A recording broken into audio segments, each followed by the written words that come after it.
सबसे पहले यहाँ आपका मोइन लेक में स्वागत है। आपको कैसा लग रहा है यहाँ के?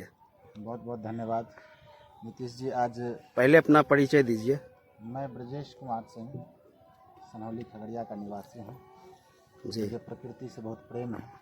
जी। और जैसे मैंने सुना नीतीश जी कमलपुर के रहने वाले हैं, मेरे छात्र रहे हैं। उन्होंने मुझे बताया कि सर अपने गांव के बगल में एक बहुत ही सुंदर झील है, कभी आपने वहाँ घूमा है? मैंने बताया कि नहीं। और आज संजोग से उनके निमंत्रण पे ही हम और मेरे मित्र अमलेश जी आए हुए हैं और दोनों मिलकर आज दर्शन कर रहे हैं इस झील का। सच में बहुत ही अनोखा अनुभव मेरे लिए यह है कि चारों तरफ नदी का जो इलाका है उसके बीच में कमल के पुष्प के जो पौधे हैं बहुत ही सुंदर बिखरे पड़े हैं, बहुत ही सुंदर। और ये ज्ञानचंद जी मुझे बता रहे थे कि ये बीज जो है कमल का बीज है और ये खाने में बहुत स्वादिष्ट होता है, अनेक बीमारियों में यह बहुत ही लाभदायक है। इसको हम कैसे खा सकते हैं? अभी हमें ज्ञानचंद जी बताए हैं कि इसको आप इसके ऊपरी आवरण को जब आप छीलेंगे जी तो इसके अंदर एक उजला जैसा, इसके ऊपर परत को हटाने पर एक उजला जैसा बीज जो है ये इसके मुख्य बीज का और है। इसको खाने से क्या क्या हम लोग को फायदे हो सकते हैं? सामान्यतः यह अनेक बीमारियों में काम आता है, जैसे डायबिटीज़ वगैरह में भी, और हृदय रोग से संबंधित जो भी बीमारियां हैं उसमें बहुत ही कामयाब चीज़ है। कैंसर के बीमारी में भी यह प्रतिरोधक का काम करता है और विभिन्न प्रकार की बीमारियों में जो आयुर्वेद चिकित्सा है उसमें इसका यूज़ किया जाता है। तो बहुत ही अच्छा दृश्य है।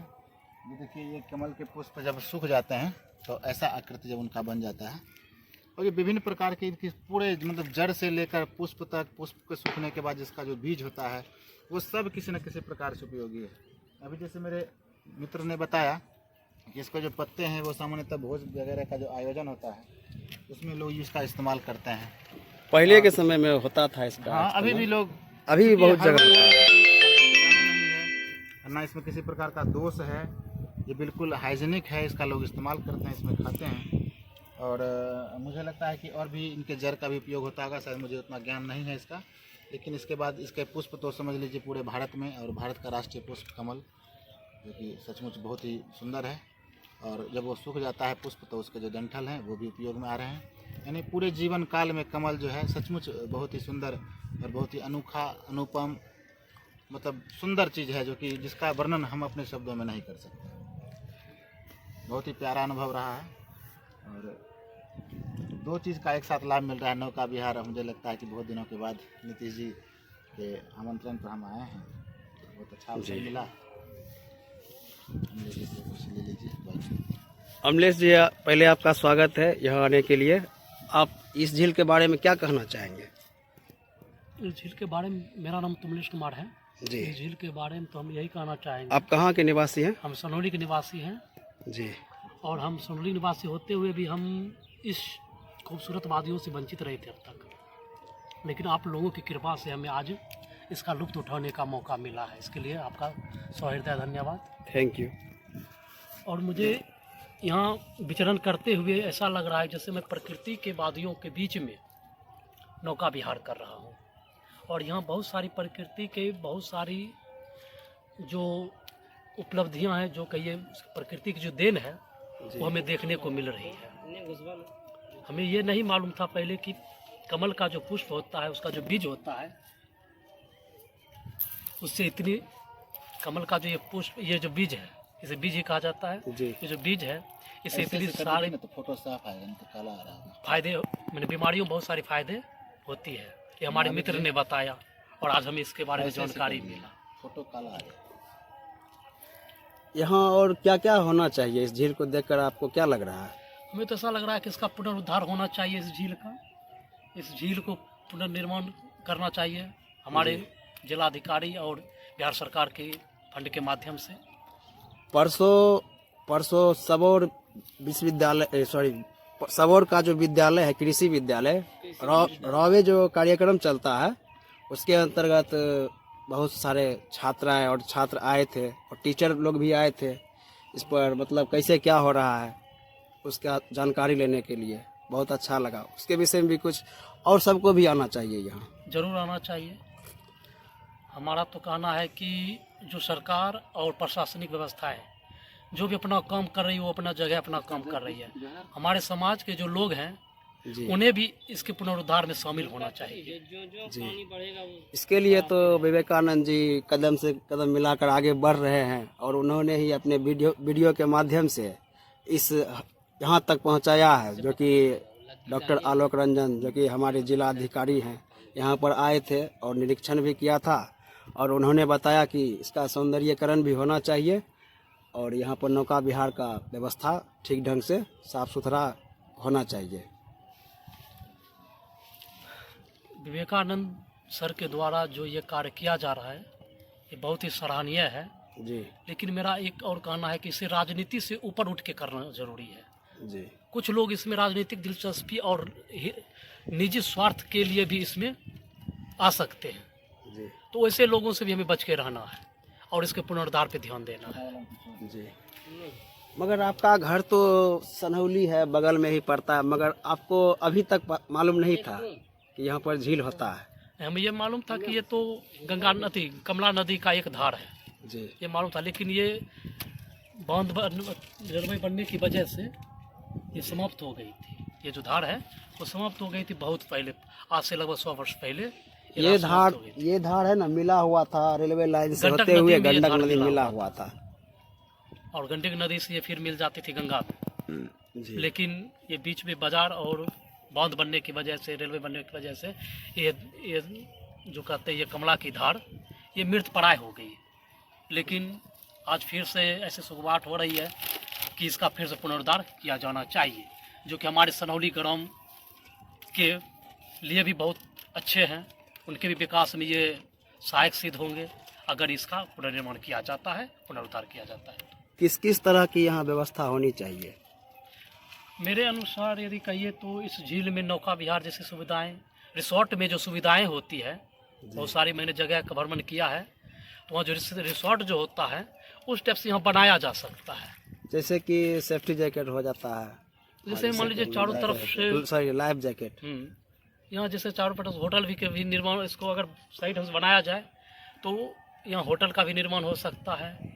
यहाँ अगर क्या कहते हैं मछली पालन भी सही ढंग से मछली पालन होता है और यहाँ का मछली जो होता है बहुत स्वादिष्ट होता है। तो मैंने नौका विहार के साथ बहुत सारी यहाँ देखिए, मैंने अभी एक पौधा उखाड़ा है, इसको सिर्फ जांच करने के लिए कि कितना लंबा यह हो सकता है। आधा टूट गया जाने के बाद भी यह मेरी हाइट है 6 फीट और मेरे से भी लग रहा है 4-5 फीट और ऊपर है। सामान्यतः इसका हाइट अभी 10 फीट के आसपास है और ये मुझे लगता है बीच से टूट गया है शायद। क्षमा प्रार्थी होगा, मैं इसे तोड़ना नहीं चाहता था, ये टूटा हुआ ही था और बहुत ही सुंदर है। देख लीजिए 10-12 फीट का ये खुद होता है। मेरे अंदाज से इसकी कुल जो हाइट होती होगी वो 20 फीट के आसपास होती होगी। एना एनी करम एना एनी ये देखिए बहुत तनी घुरा दे, एना एनी कर दम उत्तर दक्षिण। और बिहार सरकार के और भारत सरकार के पर्यटन विभाग के द्वारा निश्चित रूप से इस प्रकार के झील, चूँकि खगड़िया एक कहा जाए तो बिहार थोड़ा पिछड़ा और बीमारू राज्य के श्रेणी में इसकी गिनती होती है, लेकिन प्रतिभाओं की कमी नहीं है, स्थानों की कमी नहीं है। पर्यटन के माध्यम से रोजगार के नए अवसर का सृजन किया जा सकता है और निश्चित रूप से बिहार सरकार के पर्यटन विभाग को इसके ऊपर ध्यान देना चाहिए। शहर के ठीक बगल में स्थित है, शहर वासियों के लिए भी यह बहुत ही अच्छा जगह होगा। यहाँ पे शाम के समय परिवार वालों के साथ आकर नौका विहार और विभिन्न प्रकार के पशु पक्षी और क्या कहते हैं इसमें पाए जाने वाले पुष्पों को देखकर वो काफ़ी लाभान्वित होंगे और बहुत ही सुंदर एक समझ लीजिए कि एक बायोलॉजिकल लेबोरेटरी है ये। यहाँ लोग आके बहुत सारी चीज़ों के बारे में सीख सकते हैं, जान सकते हैं, अध्ययन कर सकते हैं। बच्चे पर्यावरण के संबंधित चीज़ों के बारे में यहाँ आके जान सकते हैं। बहुत सारी चीज़ों पर इस पर काम किया जा सकता है। निश्चित रूप से पर्यटन विभाग को इस पर काम करने की आवश्यकता है। इसको एक झील के रूप में आराम से बदला जा सकता है। इसमें कुछ करना नहीं है, बहुत सारा चीज़ प्रकृति ने इसे इतनी अनुपम रूप से संवारा है कि इसे कुछ बहुत ज़्यादा किए जाने की आवश्यकता है नहीं। सिर्फ प्रशासनिक व्यवस्था, सुरक्षा की व्यवस्था, नौका व्यवस्था, चारों तरफ एक लाइटिंग, लाइफ जैकेट, सपोर्ट और भी सारे बहुत सारे एक अच्छा माहौल यहाँ पे क्रिएट किया जाना चाहिए। थोड़ा सा जो यूजलेस पौधे हो जाते हैं उसको साफ़ सुथरा कर एक सुंदर ढंग से व्यवस्थित ढंग से सुसज्जित कर इसको और भी उपयोगी बनाया जा सकता है। पहले और होता था इसका, मगर हुआ क्या, इसमें प्लास्टिक वगैरह पॉलीथीन वगैरह फेंका गया तो उससे थोड़ा इसका जो है कम हो गया। निश्चित रूप से जैसा कि आप लोग जान रहे हैं कि सरकार का भी गाइडलाइन है कि प्लास्टिक पूरी तरह से बैन हो जाए, खास करके जो रोज़ जिसका इस्तेमाल होता है उनको बैन कर दिया जाना चाहिए। तो हम लोग अभी ये कहना चाहेंगे कि प्लास्टिक तो सच में खतरनाक है, उसका इस्तेमाल तो यहाँ नहीं ही होना चाहिए। खास करके विशेष रूप से जब झील है, इसमें जो विभिन्न प्रकार के जीव जंतु रहते हैं वो सब पर्यावरण के हिस्सा हैं और सहचर होते हैं हमारे, वो इसमें रहते हैं और इनसे हमें भी लाभ होता है। तो हमें प्रयास करना चाहिए कि प्लास्टिक वगैरह जो खतरनाक और हानिकारक चीज़ें हैं उनको इसमें बैन करें, इसमें हम डालें नहीं। उसकी सुरक्षा के लिए पर्याप्त व्यवस्था करें, लोगों को जागरूक करें, ठीक है। समाज के लोगों को बैठाकर एक जगह समझकर बच्चों के द्वारा प्रभात फेरी अन्य माध्यमों से जागरूक किया जाना चाहिए। और सच में शहर के इतने जस्ट बगल में इतना बड़ी सौगात प्रकृति ने दी है, इसको निश्चित रूप से संवारने की आवश्यकता है। सरकार इसमें पहल करे, मेरा ये निवेदन होगा। अगर कोई आना चाहे, नया आदमी जो कि आना चाहे यहाँ, कैसे आ सकता है? देखिए ये ठीक शहर लोकेशन जरा बताइएगा। इसके ये ठीक बहुत ही सौभाग्य की बात है कि खगड़िया स्टेशन से ठीक उत्तर में यह झील स्थित है और मीटर की दूरी। बस सामान्यतः यह कहा जाए कि पुराने ज़माने में हम लोगों ने सुना है कि रेलवे लाइन बिछने के बाद ही इसका कनेक्शन गंडक से टूटा था, क्योंकि अभी भी आप देख सकते हैं वो गड्ढा वहाँ मौजूद है। तो ठीक स्टेशन से उतरने के बाद जैसे स्टेशन के आप उत्तरी छोर पे आएंगे तो वहाँ से मात्र 100 मीटर 200 मीटर की दूरी पर ठीक उत्तर की ओर देखने में किसी से पूछने के बाद कि मोइन लेक में मुझे जाना है, मोइन झील जाना है, कोई भी आसानी से आपको यहाँ पर बता देंगे। और एक चीज़ बताता चलूँ कि इस मोइन की मछली जो होती है वो सच में बहुत ही सुंदर और स्वादिष्ट होती है। बहुत ही अच्छा बिजनेस इसमें क्रिएट किया जाता रहा है हर साल, क्योंकि यह पानी बरसाती पानी जब बढ़ता है तो इसमें यह पानी अपने आप भर जाता है। इसका जो लिंक है वो जल स्रोत जो है वो जल के नीचे। अगर सरकार की ओर से कुछ योजना का लाभ मिलेगा तो और यहाँ पर बिल्कुल बिल्कुल अच्छा बहुत सुंदर संवारा जा सकता है इस क्षेत्र को, और ये एक बहुत बड़ा योगदान होगा सरकार का। अगर इस झील का विकास कर दिया जाए तो ये आर्थिक मदद पहुंचाएगी। यहाँ के चारों तरफ के जो लोग हैं जो इससे जुड़े हुए हैं उनको एक बहुत बड़ा आर्थिक मदद मिलेगा इससे। ज्ञानचंद जी यहाँ पर हैं, आप इस झील के बारे में क्या कहना चाहेंगे? इस झील के बारे में हम यही कहना चाहें कि पिछले दिनों डीएम साहब इस झील का दौरा किए थे और हम चाहेंगे कि ये इस कल सोमवार के कल निकल जी बहुत करीब 10 बीघा में फैल गया।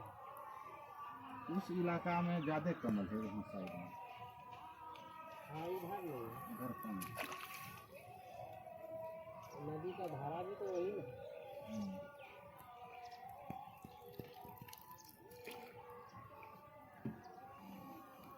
कर रहा है नीतीश शूटिंग? कर रहे हैं, बाद में सेट कर देंगे आवाज तवाज।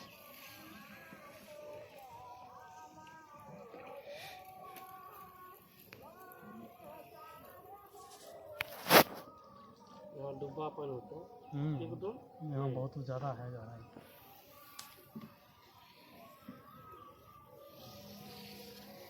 फरवरी मार्च के साथ हो गया।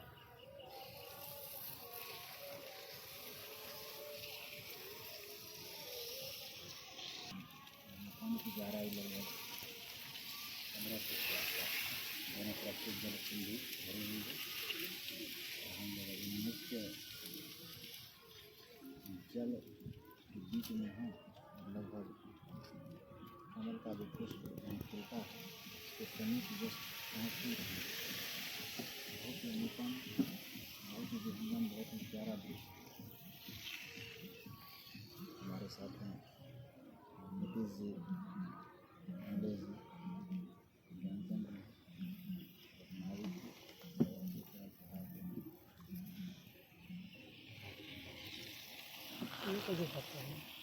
ये कुमुदनी का पत्ता है। नीचे का लीजिए ना सर, बेजोड़ आ रहा है व्यू, देखिए। यहाँ का समुंदर वाला वही सब प्रजाति है ये। इसका उपयोग लोग भोज पत्र के रूप में भी करते हैं। अभी नहीं खिला मिलेगा आपको। आम नहीं खेलता कोका खेलने आदमी को निकाले हैं ये देखिए खिलाना है। खिलाना कैन पड़ जाती है। बहुत सी तरह की प्रजाति से पाई जाती है। वो देखिए कमल खिला हुआ है बीच में। ये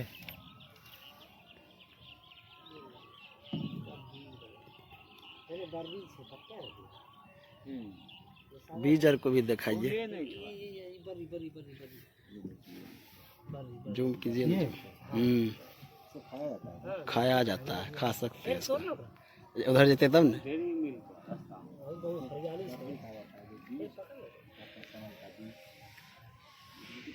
पहले सर है ना, सुनिए ना इधर सर, पहले है ना, पहले इसी पर खिलाया जाता था भोज। पहले के ज़माने में भोज इसी पत्ता पर, जो ये पत्ता है, इसी पर खिलाया जाता था भोजपत्र जी। अब बहुत अच्छा होता था, मजबूत भी होता है। पानी भी बहुत अच्छा लग रहा है इसमें। हाँ बहुत ही खूबसूरत देखिए लग रहा ना, है। मोती के पूरा समान एकदम लग रहा है। मजबूत है, आराम से खिला सकते हैं। देखिए बहुत मजबूत।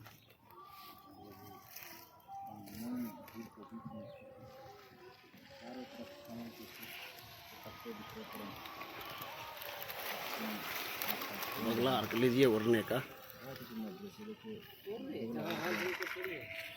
अच्छा 15 फीट से 20 फीट की पानी की गहराई। कमल के पौधे सूख चुके हैं, उसमें बीज आ चुका है।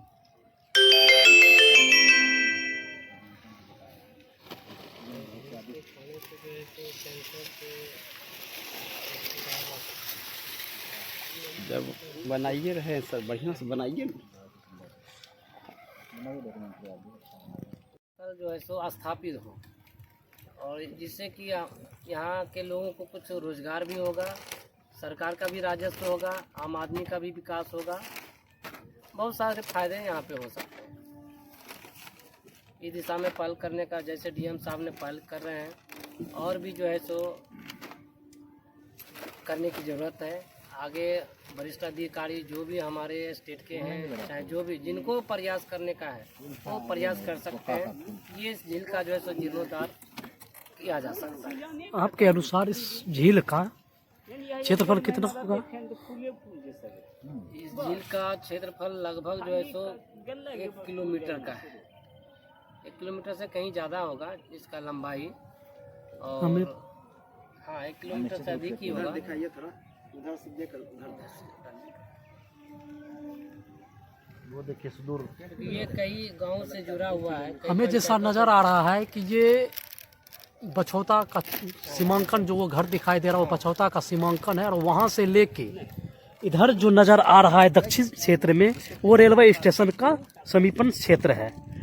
इस दोनों के बीच में ये पूरा क्षेत्रफल है, और इधर पश्चिम की दिशा है और इधर पूरब की दिशा है। ये दोनों दिशा का अगर देखा जाए तो ये क्षेत्र हमें ये लगभग 55 से 56 एकड़ जमीन ये हमें इस क्षेत्र लग रहा है। और उससे ज़्यादा ही हो सकता है, उससे कम नहीं हो सकता। इतनी बड़ी झील है ये, लेकिन फिर भी ये उदासीनता का शिकार है। बताइए ब्रजेश सर, जलकर की जो है सो इस जलकर का जो अपना जमीन है, जो सरकारी जमीन होगा, ये करीब 60 बीघे का है, जिसमें कि मत्स्य पालन वर्तमान में किया जा रहा है। चलिए, ये बहुत खुशी की बात है कि हमें इस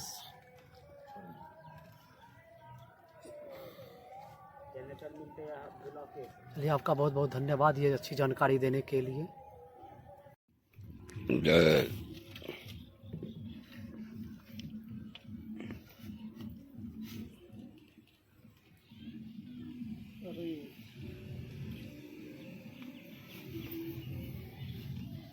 सूर्य कुमार यादव ये कावड़ सरकार के